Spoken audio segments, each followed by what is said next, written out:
नमस्कार, मैं हूं जायरा। एपीएन के लोकप्रिय कानूनी प्रोग्राम लीगल हेल्पलाइन में आपका स्वागत है। इसमें हमारे कानूनी विशेषज्ञ रोजमर्रा की जिंदगी की समस्याओं से जुड़े कानूनी मसलों पर आपकी शंकाओं का समाधान करेंगे। आप फोन करके कानूनी राय ले सकते हैं। आज हम बच्चों द्वारा किए गए अपराध और उनसे जुड़े कानूनी प्रावधान की जानकारी देंगे। बचपन में गलत माहौल और विवेक की कमी के कारण कई बार संगीन अपराध हो जाते हैं। बच्चे जब गैर कानूनी काम करते हैं तो मामला काफी संवेदनशील हो जाता है। एनसीआरबी के तहत उन अपराधों की संख्या में बढ़ोतरी तेजी से हो रही है और इस समय 16 से 18 साल के अपराधियों की संख्या 54% से बढ़कर 66% तक हो गई है। इन बच्चों के साथ आम अपराधियों की तरह निपटना सही नहीं होता। इसके लिए जुवेनाइल जस्टिस एक्ट बनाया गया है। देश में बच्चों द्वारा किए गए गैर कानूनी काम के लिए बाल अधिनियम के स्थान पर 1986 में जुवेनाइल जस्टिस एक्ट लागू हुआ। जुवेनाइल जस्टिस एक्ट के तहत 16 वर्ष तक की आयु के लड़कों को और 18 वर्ष तक की आयु के लड़कियों को अपराध करने पर बाल अपराधी माना जाता है। बाल अपराध के लिए एज लिमिट आयु सीमा अलग अलग राज्यों में अलग अलग निर्धारित की गई है। किशोर न्याय अधिनियम 2000 इस बात को स्पष्ट करता है कि वो बच्चे जो कानून को अपने हाथ में लेते हैं उनके देखरेख और रखरखाव की जरूरत होती है। विधेयक के प्रावधानों के अनुसार गंभीर अपराधों में लिप्त पाए जाने वाले बाल अपराधियों को जेल की सजा दी जा सकती है, जबकि उन्हें उम्र कैद या फांसी की सजा नहीं होगी। अगर किसी आरोपी की आयु 18 वर्ष से कम है तो उस आरोपी का मुकदमा अदालत के स्थान पर जुवेनाइल जस्टिस बोर्ड चलाता है। तो ये तो थी कुछ बुनियादी जानकारी। जुवेनाइल जस्टिस एक्ट से जुड़े तमाम पहलुओं पर विस्तार से जानकारी देंगे हमारे आज की कानूनी विशेषज्ञ अधिवक्ता विनय वत्स जी। विनय वत्स जी आपको जुवेनाइल जस्टिस एक्ट से जुड़े तमाम नियम और कानून की जानकारी देंगे। अगर आपका इस मसले से जुड़ा कोई सवाल है तो आप फोन करके राय ले सकते हैं। हमारा फोन नंबर है 7065013841 8377009636।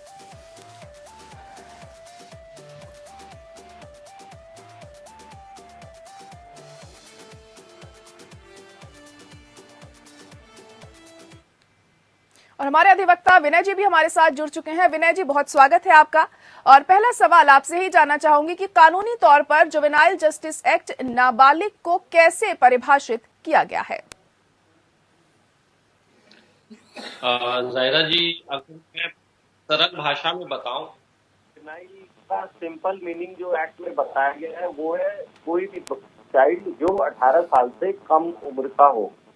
मतलब कि 18 साल से नीचे अगर कोई बच्चा है तो उसे हम जुवेनाइल कहेंगे, और अगर वो कोई अपराध करता है तो फिर वो जुवेनाइल एक्ट के अंदर उसे ट्रायल फेस करना पड़ेगा। जी, वहीं अपराध के लिए अगर बच्चे को सजा होती है तो कब स्पेशल होम में भेजा जाता है, कब रिमांड में होम में भेजा जाता है? क्या अपराधी बच्चों को जेल भी भेजा जाता है? जायरा जी, पहली बात तो ये कि ये रिमांड होम जो शब्द है ये यूके में यूज होता है, इंडिया में ये शब्द नहीं यूज होता है। ऑब्जर्वेशन होम और स्पेशल होम्स होते हैं। ऑब्जर्वेशन होम वो जगह होती है जहाँ पे फाइनल कन्विक्शन से पहले, जब तक कोई फाइनल फैसला नहीं हुआ है, जब तक केस का, और जब तक जो बच्चा है वो ट्रायल फेस कर रहा है, तब तक के लिए उसे ऑब्जर्वेशन होम में रखा जाता है। और जब उसे सजा सुनाई जाती है उसके बाद उसे स्पेशल होम से शिफ्ट कर दिया जाता है। मतलब कि ऑब्जर्वेशन होम एक टेम्पररी जगह है जहाँ बच्चों को रखा जाता है, उनके मेंटल और फिजिकल हेल्थ पे ध्यान दिया जाता है। कई सारे एनजीओ होती है जो इन सारी चीजों को ध्यान देती है। वो बच्चों से बार बार मिलते रहते हैं ऑब्जर्वेशन होम्स में, जिससे कि उनका कोई मानसिक संतुलन ना बिगड़े, वो कोई और गलत काम करने का नहीं सोचे भविष्य में, वो एक अच्छा इंसान, बेहतर इंसान बन के निकले उस ऑब्जर्वेशन में स्पेशल होम से। जहाँ तक जेल भेजने की बात है तो जेल इन्हें नहीं भेजा जाता है। जो जुवेनाइल्स होते हैं उनके लिए स्पेशल होम भी बने हुए हैं जहाँ पे इनको रखा जाता है। जी जी, तो जुवेनाइल जस्टिस अमेंडमेंट बिल 2021 की अगर बात करें तो इसके मुख्य प्रावधान क्या क्या हैं?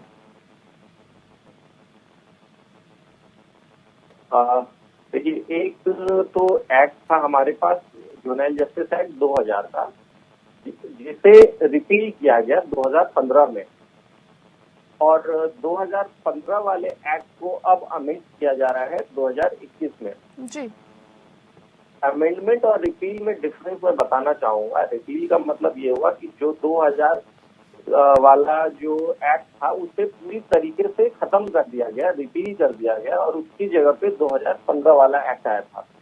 और अब अमेंडमेंट लाया गया। अमेंडमेंट का ये मतलब हुआ कि उसमें कुछ चेंजेस किए गए हैं। वो एक्ट वैसा ही है, लेकिन कुछ नए उसमें बदलाव लाए गए हैं, कुछ चेंजेस लाए गए हैं, कुछ डेवलपमेंट हुए उस एक्ट में। और वो जो बिल है वो अब 2021 में अमेंडमेंट एक्ट बन के हमारे सामने आया है।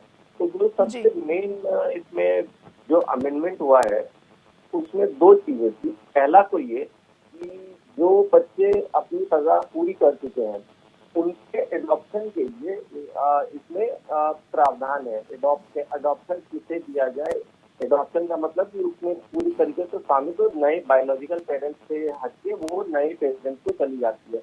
तो जो एडॉप्शन वाला जो प्रक्रिया था उसमें पहले सिविल कोर्ट के पास पावर थी, वो सिविल कोर्ट में जाता था एडॉप्शन के लिए, और बाद फाइनल एडॉप्शन का ऑर्डर आता। लेकिन जो नया बिल आया है उसमें अब डिस्ट्रिक्ट जो होते हैं या फिर एडिशनल डिस्ट्रिक्ट मैजिस्ट्रेट होते हैं, उनके पास ये पावर दे दी गई है कि वो अडॉप्शन ऑर्डर पास कर सके। और पहले जो एक्ट था उसमें अडॉप्शन ऑर्डर को चैलेंज नहीं किया जा सकता था। उसमें एक प्रावधान था जो इसे एक्सक्लूड करता था, इस प्रोविजन को चैलेंज करने का हायर कोर्ट में। लेकिन उसे वापस लाया गया इस बिल में, और इसके तहत उस जो ऑर्डर अडॉप्शन ऑर्डर्स है उसको चैलेंज किया जा सकता है।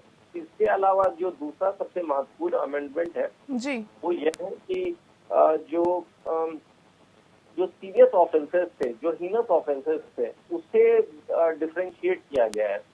पहले जो 2015 वाला एक्ट था उसमें सिर्फ हीनस ऑफेंसेस के बारे में बात करते थे, जिसमें कि 7 साल से ज्यादा की अगर सजा है तो वो हीनस ऑफेंसेस में होते थे। और अगर जो बच्चा है वो 16 से 18 साल के बीच में है फिर जुवेनाइल नहीं कंसिडर किया जाएगा अगर वो हीनस ऑफेंसेस है।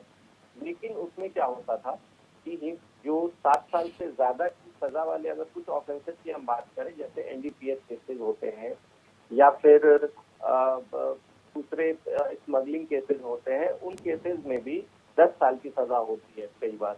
तो उसे चैलेंज किया था 2015 वाले एक्ट के अंदर, अगर हम 15 वाले डेफिनेशन पे चले तो।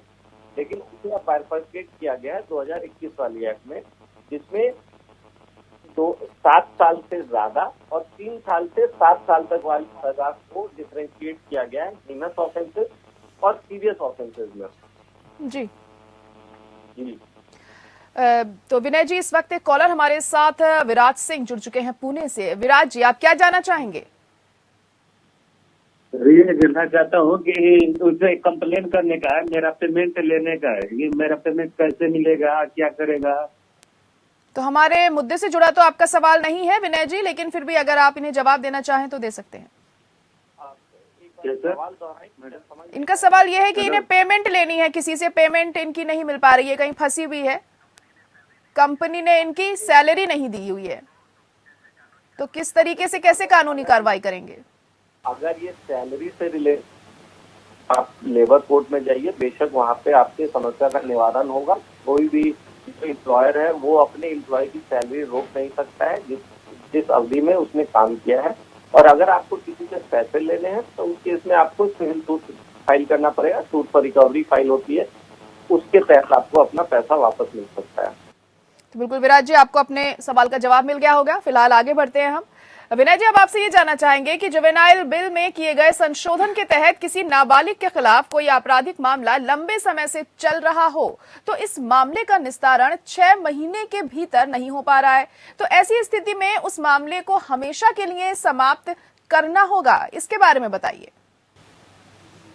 राजा जी, यहाँ पे मैं थोड़ा इसमें संशोधन करूंगा कि जी ऐसा कोई प्रावधान नहीं है जिसमें 6 महीने में अगर नहीं कुछ निवारण हो रहा है मामले का तो उसमें उस मामले को खत्म कर दिया जाना चाहिए। हाँ, ऐसा जरूर है कि जो पेटी ऑफेंसेज है, पेटी ऑफेंसेज में अगर 1 साल से ज्यादा केसेस पेंडिंग है, जो छोटे मोटे अपराध है, छोटी चोरी का कुछ अपराध है, ऐसे जो पेटी ऑफेंसेज होते हैं, उन मामलों में अगर 1 साल से ज्यादा पेंडेंसी है तो फिर उसे खत्म किया जा सकता है। लेकिन जो दूसरे ऑफेंसेज हैं उसमें खत्म करने का ये 6 महीने वाला प्रावधान ऐसा कुछ भी नहीं है।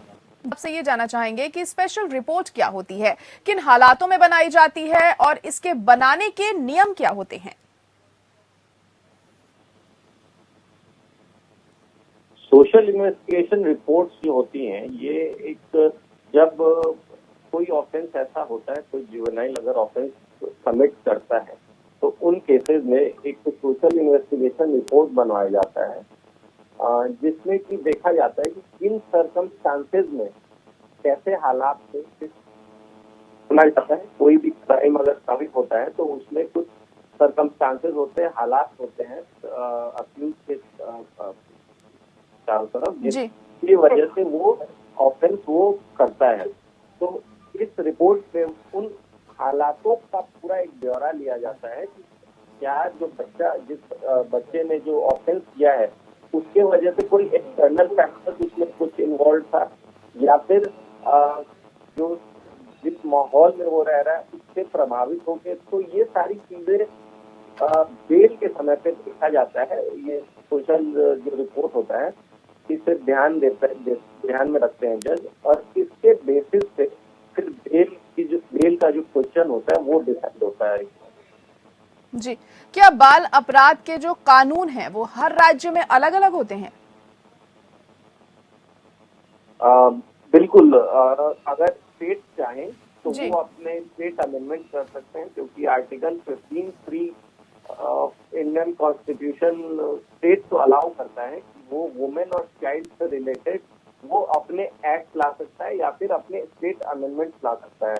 तो इस वजह से अगर स्टेट चाहे तो वो अपने राज्य में अलग अलग एक सीमा रख सकते हैं, या फिर और भी कोई अगर अमेंडमेंट कैरी आउट करना चाहते हैं इस बिल में तो वो कर सकते हैं। जी, एक और कॉलर हमारे साथ इस वक्त दिल्ली से जुड़ चुके हैं। आप सवाल पूछ सकते हैं, अपना क्या जानना चाहेंगे? जी जी राकेश, क्या पूछना चाहेंगे आप? मैम, मैं ये कह रहा हूँ कि अगर तो क्या लीगल जब आपकी आवाज ठीक से हम तक नहीं पहुंच पा रही है किसी तकनीकी खराबी के चलते। तो चलिए आगे बढ़ते हैं और अगला सवाल आपसे पूछते हैं विनय जी। अब गंभीर अपराधों के लिए आखिर कितनी सजा का प्रावधान है? गंभीर अपराध की परिभाषा क्या होती है? इसमें ऐसा है कि मैं एक बार फिर से एक्सप्लेन करता हूँ। जी, सीरियस और हीनस ऑफेंसेस जो होते हैं, गंभीर अपराध वैसे सीरियस ऑफेंसेस को कहते हैं, लेकिन इसमें एक बाइफरकेशन किया गया हीनस ऑफेंसेस का भी। जो निर्भया गैंगरेप हुआ था उसमें एक ये लूपहोल सामने आया था कि इसमें से एक अक्यूज वो 18 साल से कुछ महीने कम था, बट 2000 वाला जो हमारा एक्ट था उसमें एक लैक्यूना की वजह से, कमी के वजह से उसे छोड़ दिया गया। बहुत ही कम पनिशमेंट में, जो 3 साल की सजा होती है जुवेनाइल जस्टिस एक्ट में, जो सबसे मैक्सिमम पनिशमेंट होती है वो 3 साल की होती है, वो 3 साल की सजा उन्हें सुना के उसे छोड़ दिया गया था। तो इसके वजह से 2015 में ये अमेंडमेंट आया था, जिसमें कि जो हीनस ऑफेंसेस थे, जितने भी 7 साल से ज्यादा सजा वाले ऑफेंसेस थे आईपीसी में, उन्हें सीरियस ऑफेंसेस में मतलब कंसिडर किया जाने लग गया जुवेनाइल जस्टिस एक्ट में। पर जुवेनाइल 2021 वाले अमेंडमेंट में। जी विनय जी, आपको रोकना चाहेंगे, कॉलर हमारे साथ राकेश जुड़ चुके हैं दिल्ली से। राकेश, सवाल पूछ सकते हैं आप अपना? मैम, मेरा सवाल ये है कि अगर हम लोग कोई बच्चा रेड लाइट एरिया से रेस्क्यू किया जाता है तो जो लोग रेस्क्यू कर रहे हैं उनके पास क्या लीगल ऑप्शंस होते हैं और वो किस तरीके से बच्चे को सुरक्षित लीगली वहां से रेस्क्यू कर सकते हैं? विनय जी, रेड लाइट पे जो बच्चे होते हैं उनको किस तरीके से रेस्क्यू किया जा सकता है, ये जानना चाहते हैं ये। देखिए, रेड लाइट पे जो बच्चे होते हैं वो दो तरह के हो सकते हैं। या तो उनके पेरेंट्स होंगे वहां पे, जिनके वो बच्चे होंगे, जो बायोलॉजिकल पेरेंट्स जिनको हम कहते हैं, वो उस रेड लाइट पे होंगे। या फिर हो सकता है कि वो बच्चे हो सकता है कि उनके पेरेंट्स ना हो, वो घर से भटक गए हो, या फिर उनके माँ बाप ना हो। तो वैसे बच्चों को जो होते हैं, अगर तो जो बच्चे जिनके माँ बाप नहीं है, उन बच्चों के लिए आपका रिहेबिलिटेशन होम्स होते हैं, चाइल्ड वेलफेयर कमिटीज होती है, उनके पास आप एप्लीकेशन दे सकते हैं। बहुत सारे एनजीओज हैं जो इस दिशा में काम कर रहे हैं, उनको आप अप्रोच कर सकते हैं। उनकी मदद से आप बच्चों को रिहेबिलिटेट कर सकते हैं।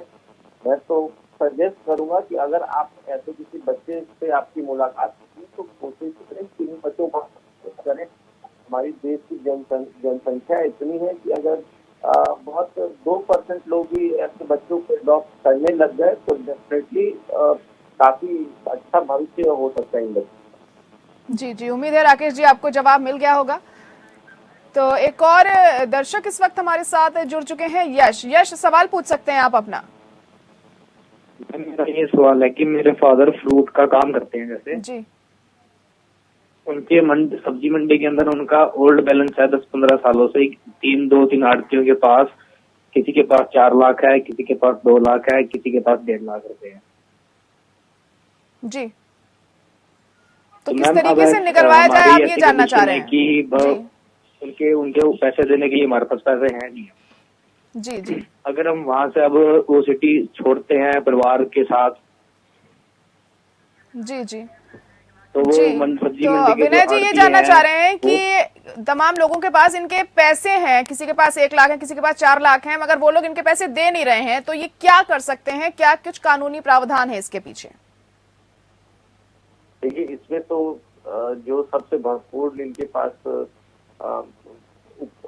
उपचार है वो सूट पर रिकवरी है। ये सिविल सूट फाइल कर सकते हैं उनके खिलाफ। जी, और अगर उसमें अगर कुछ क्रिमिनल एंगल है, अगर उन सामने वाले ने इनको डिसीव किया है किस तरीके से, अगर इनको ठगा है, चीट किया, इनके चीटिंग चली है इनके साथ, तो वैसे केसेस में ये FIR भी दर्ज करवा सकते हैं। और अगर FIR हो जाती है तो सिविल सूट की जरूरत नहीं पड़ेगी।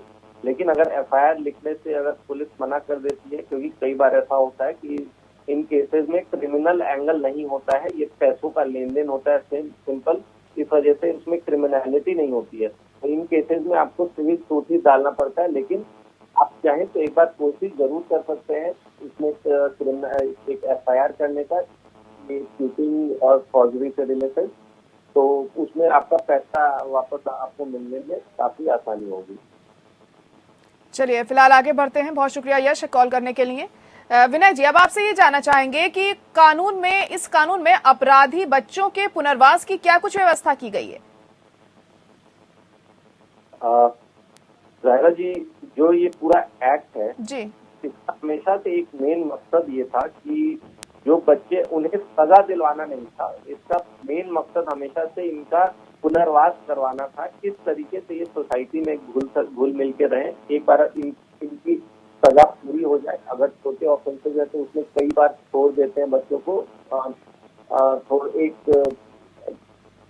छोटे मोटे कुछ काम दे देते हैं, जैसे कि किसी ओल्ड एज काटना या फिर किसी NGO के साथ काम करने, ऐसे छोटे मोटे सजा देते हैं। और उनको चाहते, जो बोर्ड होती है वो चाहती है कि इनका पुनर्वास हो। इसमें इनके फर्दर एडॉप्शन के लिए प्रोविजन बनाए गए कि किस तरीके से, अगर इनके बायोलॉजिकल पेरेंट्स नहीं है तो किस तरीके से इनको फर्दर लोग एडॉप्ट कर सके। एडॉप्शन ऑर्डर पास करते हैं, जैसा कि मैंने आपको बताया, डिस्ट्रिक्ट मजिस्ट्रेट के पास पावर होता है कि इनके एडॉप्शन ऑर्डर को पास कर सकते हैं। तो काफी सारी चीजें हैं ये जिसमें रिहेबिलिटेशन से रिलेटेड प्रावधान बनाए गए हैं इस एक्ट में। चलिए बहुत शुक्रिया विनय वत्स जी हमारे साथ जुड़ने के लिए। आपने हमारे दर्शकों को बहुत खास जानकारी दी और कहीं ना कहीं जाहिर तौर पर इसका फायदा उन्हें पहुंचेगा। और फिलहाल आज के लिए लीगल हेल्पलाइन में इतना ही। मुझे दीजिए इजाजत। नमस्कार।